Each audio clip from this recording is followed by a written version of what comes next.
Welcome back to another edition of Blue Review, a Tuesday edition. It's been a while since we have chatted, guys. You know, we I missed the know. whole weekend yesterday. Greg, you can say where we were. We were at Lakers Media Day, and it just was not conducive to be on the Blue Review at that time. With too Did much you other ask stuff going on. any of the Lakers about their thoughts on the Dodgers?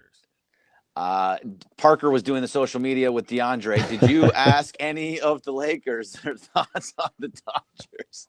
And I'm going to send this even further. Neither DeAndre or I asked them about the Dodgers, but Travis and Sliwa, we could bring them in. Maybe they asked. Oh, yeah, wow. let's Wow. ask them Just too. start That's good, asking Emily. Random people. They're only in the playoffs. They're only looking to make the World Series. Yeah, we definitely got a really cool answer from Rui about Shohei. That was awesome. We can the full YouTube link. You can check it out. It is on the every interview is going to be full interviewed on the YouTube for ESPN LA, so you can check that out. Real quick, guys, the Blue Review, as always, we want to thank LAX because we are presented by them. And remember, Los Angeles International Airport can create life-changing career opportunities for LA residents. I'm not going to do that. Last time it felt really bad when I did that. And for more information, check out Hire LAX on Eventbrite. All right, so since we last chatted, Clinton Yates, Greg Bergman, the Dodgers ended the season, another 100-win season. Dave Roberts basically all but said Clayton Kershaw will be the Game 1 starter, and we will be facing either the Brewers or the Dbacks. How are we feeling? So you want me to go first, Glenn? Yeah. So this is what we were talking about. I said for a while that it's going to be Clayton Kershaw that is going to be the number one starter, and that Bobby Miller is going to be two. Well, you're moving your eyes around, Clinton, like you don't agree don't be an insecure weirdo. I'm just thinking, man. Finish your point, bro. There's no weirdo. Hey, I'm looking at you, and you're like, That I didn't. I'm just thinking. This is my listening face. All right. Great. Yeah. All right, I like your listening face. It's a good listening face. All right. So it's just the right way to go. Both Bobby Miller and Ryan Pepio, and even Lance Lynn, whether he makes it, I'm getting some feedback. Bobby Miller has never been there before. Ryan Pepio's never done it before. Clayton Kershaw has done it, and at a very high level in the playoffs. There was the way he's been pitching down the stretch, there's no reason why he should not be the number one starter. I know Bobby has better stuff, but I'd rather see Clayton Kershaw and what he can do in the postseason over what we don't know, the uncertainty of Bobby Miller. I know that Clayton Kershaw is any less uncertain than Bobby Miller right now. In a playoff context, yeah, you can look at history, and yeah, there is the general sort of prestige of being the Game 1 starter. But if you don't think he's the best pitcher right now, I personally don't do that move. I understand what you're getting at. I mean, you feel like there's a certain level of consistency that you can rely on with Clayton. There's a meeting the moment element that is particularly large. But for me, I mean, this is kind of the thing with the Dodgers. What's the point of bringing up rookies in big spots, in big spaces for a team like the Los Angeles Dodgers in Dodger Stadium if you're not developing them to be able to start a game like this? I mean, that's kind of where I look at this. If you've stacked all of this experience, even if it's regular season stuff, even if they're rookies, maybe this is the time where you can take sort of, I don't want to say a chance, but if you're in a scenario in which you lose Game 1, you don't want to be relying on a rookie. And that's kind of where I feel on this. This is why I would probably start Miller in this series at Game 1, and I'd go Kershaw because presuming you win Game 1, I think that that's a better feeling than if you reversed it and you expected Game 1 from Kershaw and didn't know what you were going to get Game 2. That's just a basic strategy thing. I don't think it's a hardcore argument, Greg, but I do think that they are two very different things in terms of mindsets. I think you have a good point, and actually I don't necessarily disagree with you, but I just look at what the Dodgers were doing, because a lot of times it's what we want and what we know the Dodgers are going to do, right? It's knowing what Andrew Friedman thinks and what the way he's going to go about things. If you look at basically the entire month of September, the way they've set up Clayton Kershaw is he pitches on Saturday. He pitched the last 2 or 3 Saturdays, and this game is going to be on a Saturday. It was all set up so that he was in that same rotation of doing the exact same thing for 3 to 4 weeks, ready to go on Game 1 in the NLDS. So it just made it obvious. What your points about not relying on a rookie when it's later, that's a very good point, and I absolutely agree with it. I think just what you're seeing from them is to have it set up in this way where they want the guy they know that they've been thrown out there before and they can trust in a game one. And that's why it's going to go there, to me. Parker? I'm going to have to agree with Greg. It's almost as if they're like mathematically superstitious. The Dodgers throughout the years, if that is how they have been running things, that is just what they will do, no matter how they feel about, who is the better pitcher or not. So, I mean, Dave kind of said that. He's just like, well, that lines up mathematically. It's, logistically it makes sense. I'm like, okay, guys, I see what you're doing.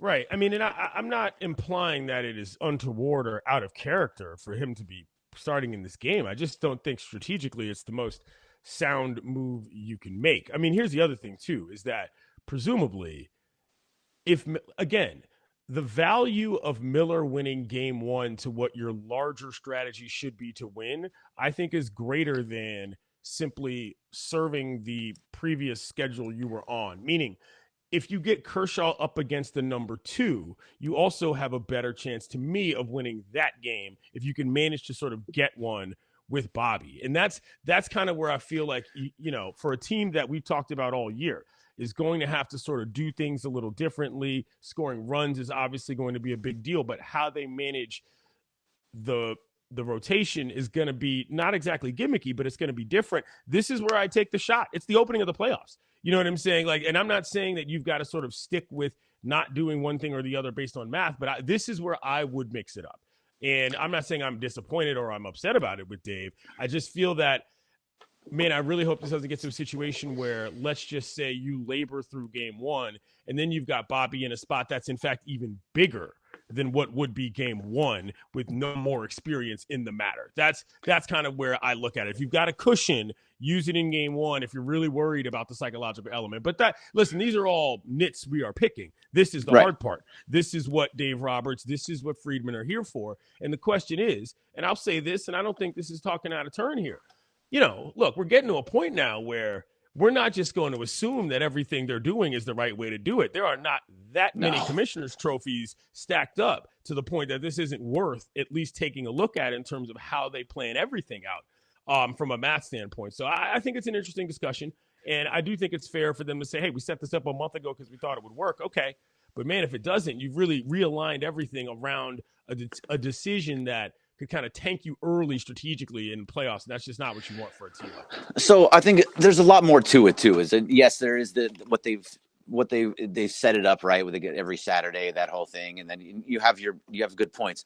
But if you actually look at the way that they've pitched in those games, now obviously Clayton Kershaw has been great. He's walking guys more than he has ever walked guys, and that's part of where you have to hit your actual spots that he has to do. He has to be a pitcher, so he's going to walk more guys because he's trying to hit corners more often. Granted, but he's not giving up a lot of runs. He gave up 2 runs on Saturday, and that was the first time he's basically given up a run in, I don't know, like 4 or 5 starts. I don't know the exact number. But if you look at what we talked about this in the middle of September. Bobby Miller he was pitching, his numbers looked okay, but he was getting hit. Guys were hitting him. I was at that one game, and they were smacking the ball on him. He could have given up 4 or 5 runs, but James Outman made that flying catch in outfield to save, I think it was either 2 or 3 runs. So there's a lot of things that were going on with Bobby Miller that he just wasn't as sharp as maybe you would have liked to have seen from a guy that's starting. He's thrown more innings than he's ever thrown in his entire life. He's been up more starts than he has in his entire life. So guys have seen him. There's more tape on him. Having him go in that number 1 spot, I just feel better with Kershaw there with him, seeing how he has thrown. Even if it's even if it's more in for 5 innings, 4 innings, 5 innings, and having Yarbrough go after him, whatever it happens to be, or Grove, whoever it happens to be, I feel safe with him for those first 4 or 5 innings. So that's where I come from. Okay. So the kicker to this conversation is that whether they face the Diamondbacks or the Brewers, neither team is a hard-hitting team and really one of the top hitting teams in the league. They're both actually below average. If you look at the Brewers, the Brewers, they were bottom 5 in the NL in hits, doubles, home runs, and batting average. That's this year. And then the Diamondbacks themselves basically were below the league average in on-base percentage and slugging percentage. So the fact that you could roll Kershaw out there, the veteran, knows how to work around these teams who aren't hitting very well in the season. I think that maybe plays into the Dodgers' advantage. Sure. I mean, I am not. I just look at this differently. I mean, everything you're saying makes exact sense, but the logical determination I come to is the other one. That's all this is. Because for me, a couple of light hitting teams that people don't necessarily believe are going to take you out of the yard, again, that's where I take my risk. That's just me. And I think also, if when you talk about a guy who's not pitched more than he's ever pitched, and he's a young guy, again, that's where just for me, if I'm managing this team, that's where I take my shot. I feel that whatever boost you get from, hey, you're in a place you've never been, whatever. I mean, we can go on and on about this. I'm just curious as to know what happens if you end up in a situation where you do have to have a bullpen game basically in game one, because whatever for reason, my issue with Kershaw is not anything other than velocity, to be honest. I know he walks a lot of guys. That happens. But the velo to me is the main issue. And for whatever reason, if he gets chased before, let's say, the fourth, and then you get yourself into a bullpen game and who knows what, or potential long reliever, I don't like that I don't like having to do it that way off the top, personally. But that said, Greg, I will ask you the question. Just good.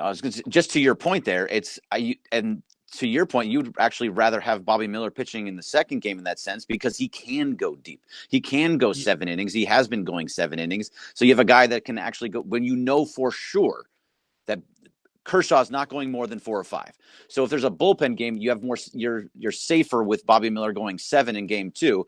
But if Bobby Miller gets blown up in game 1, you use the bullpen more moving forward, and then in game 2 you have to use the bullpen again. It's going to be there. There's a day off in between. There's a day off in between there, but your bullpen gets stretched more if Bobby Miller gets blown up in game 1. I guess. I don't think that that's going to happen. And I think that's really what this comes down to, is that I do think that Miller, for whatever stage situation you're going to have, is basically at the best point of his career to learn how to do something like this. And if I'm the Dodgers, I'm looking at this as long-term as I am of anything. You know what I'm saying? There might be another game 1 that Bobby Miller has to start. There might be something else. And this is where this kind of experience becomes a thing. And that's just me sort of top-downing that. But in general, Kershaw or Miller, who would you rather face, knowing how the season ended and knowing some of the stuff that Parker just brought up in terms of how these teams approach things from a plate approach standpoint? So, I mean, it depends on like he was saying, the Brewers were I think Travis was telling me this morning that the Brewers were the worst team in baseball in OPS. I mean, they don't hit. So would you rather, are you asking, if you were the Brewers? Who do you think the Dodgers would rather face? Yeah. Oh, between the Brewers and the Diamondbacks. Yes. Pardon. So I still think it's the Diamondbacks. They hit the ball a little bit better. They have more speed. They have a lot of stuff that they can do. When they get into the base pass, they can cause some havoc because they are very, very fast. But I would rather see the Diamondbacks. They had a bad start to the season with the Diamondbacks. I think in the first two series, they lost 4 games. Ever since then, they went 8-1 down the stretch, or 7-1 down the stretch against the Diamondbacks. They hit Zach Gallen extremely well. I think he's got like a 10 ERA against. He has a 10 ERA against the Dodgers. Like they just hit him well. Merrill Kelly is just an okay pitcher that you can kind of get a hold of. And then some of the other guys, I'm just not so much worried about. I think, and when it comes to the Brewers, Corbin Burns scares me a little bit. He can absolutely go 8. He can go 7, 8 innings and just shut you completely down. It's nice to not have Brandon Woodruff, but even Freddie Peralta can get to you at some point. I think you can hit him, but there's one guy there that you have to see him twice. That can be 2 losses, and I don't think the Diamondbacks have that guy. So I would rather see the Diamondbacks. So here's the only reasons why I don't love the idea of the Diamondbacks coming into Dodger Stadium. Number one, this team is in the young enough not to know better category, which I don't necessarily think is something a team like the Dodgers wants to face. And number two, they're a division foe. And I don't like the idea of teams that you are super familiar with being the team in terms of that kind of thing that you're facing in your first, as in the Dodgers' first playoff series. And number three is that if they face the Diamondbacks will have beaten the Brewers, which will have been an upset and which will have been a momentum thing, to the point that, getting back to my point about not knowing any better, I don't think that the Diamondbacks are afraid of the Dodgers for whatever that's worth at this stage, in terms of, the franchise, the moment, and all that we discussed in regards to, starting rookies and all that. So I do think that the Diamondbacks are the worst team, just basically. But if that team messes around and beats a team like the Brewers, who has reasonable aspirations, well, then you got a team that's probably doing something that we've not seen before, and that's not what you want when you're the Dodgers. So there are ups and downs to both. Parker, what do you think about that matchup? Ups and downs to both. Very correct. The fact that they are a divisional foe, we know how that ends up, but because I think they're 8-5 maybe this year against the Dbacks. When you play so often, early. When you play so often, you guys are going to figure each other out. And 5-1 against the Brewers this season. So again, we know regular season doesn't matter. Sure. But I believe that the Brewers pitching staff is just a little too scary, and I would prefer the Diamondbacks as well. But guys, before we get out of here, and we'll be back again this whole week. Craig Berman and Clinton Yates will be coming at you, so don't worry. I know we missed yesterday, but we'll be here. Hold on. We got some questions in the chat. What's your guys' setup for today? Because we got 4 games, bro. You know what I mean? There's a lot happening. Right. What are we doing here? Because I think I'm coming down to the station a little later to do some things, so I might watch some baseball with you guys. TV's all over the place. They will be on baseball. Absolutely. Okay. This might be one of the most exciting 72 hours in baseball. I'm not going to lie. Too, so we got everything on the mouse. So it's pretty good. Pretty good. Happy about that. Anyway, I didn't mean to cut you off. I was just doing some housekeeping. No, thank you for that, Clinton. So in the chat, we got a couple guys here. Greg Martinez asks, and I think we all know the answer to this, is not winning the World Series this year considered a disappointing season? Every year, I think, is a disappointing season if they don't do it. You're ready for this, Clinton. This year is a very strange year. This is a very strange year, and it's one of the most difficult years for the Dodgers. And they still won 100 games. I think no matter what, if you're an LA team, Dodgers, Lakers, even Kings and whoever you are, if you're in LA, one of the main teams in LA, it's disappointing if you don't win the World Series or the championship. It just is. If you're here in LA, you expect championships. I think you can give them a pass if they don't, but I definitely think it would still be a disappointment, especially winning 100 games. But you lost everything. You lost your entire pitching staff outside of Kershaw, and really you kind of lost Kershaw too. And you didn't have your starting shortstop in Gavin Lux, and it had to be makeshift. You're moving Mookie down from right field into second base. There's so many things that are being moved around. Some of the guys that you got at the trade deadline, and Lance Lynn didn't do as much as you would have expected him to. You were hoping that would turn into your number 2 guy. So you're relying on rookies. I can't say it's a disappointment. Every other year I've said it's a disappointment. This year I can't say. We're at the point now in our relationship, Greg, where the championship or bust disappointment thing is like a piece that LA humans need to work out in therapy on the side before you get to me. You know what I'm saying? So I'm going to leave that part of the discussion alone and address it from a different standpoint, which is that the only reason it's not a major disappointment if it doesn't happen is because of the other teams in the league that are spending more money and aren't even in the tournament right now, And so there is an element of, well, all right, they won another division. They're at least in the go. If you don't get a World Series, you don't get a World Series, but at least you're not the Padres. You know what I mean? Mets. Excuse me. At least you're not the Mets, and it's just like, I know that cough is gross, but it's just like, man, that's a bummer. And like I said, we're getting to the point now where we're in double-digit division titles, and single-hand world titles, as in single finger. So, at some point, you do begin to look at this as much as it might be a disappointment, if it's more the norm than not, how disappointed can you really be? Parker? No, thank you guys for answering. I mean, it's tough. I think that you go and see all the players doing their thing on social media, basically saying, I think Miguel Rojas was on like John Boy Media recently, and he says, yeah, this is just how the Dodgers work. It's consistently every year expected to win the World Series, and that's just how it is. But of course, from a baseball standpoint, you made a great point, Clinton. I mean, there's teams who not just expected, I mean, they were the favorite. You can't buy championships anymore. You can't. The Yankees try to do it, but they have a lot of homegrown. You can't buy championships anymore. Not in the playoffs. Yeah. Nope. So there we are. We'll get to. They've never won the World Series when they won 100 games. It's the weirdest stat out there. The Yankees? No, the Dodgers. Oh, the Dodgers. Well, here we are. Weird. That is a weird stat. Yeah, thank you for giving that, and thank you. The chat will appreciate that stat as well, Greg, Clinton. So, you know what? Actually, we'll get to more questions tomorrow. I think we will wrap this up here. Thank you, Greg Bergman and Clinton Yates, for joining me. I'm glad we could do this.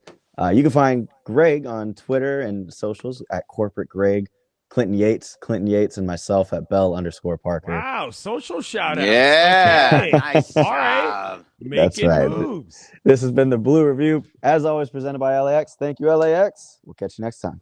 I'll see you guys later.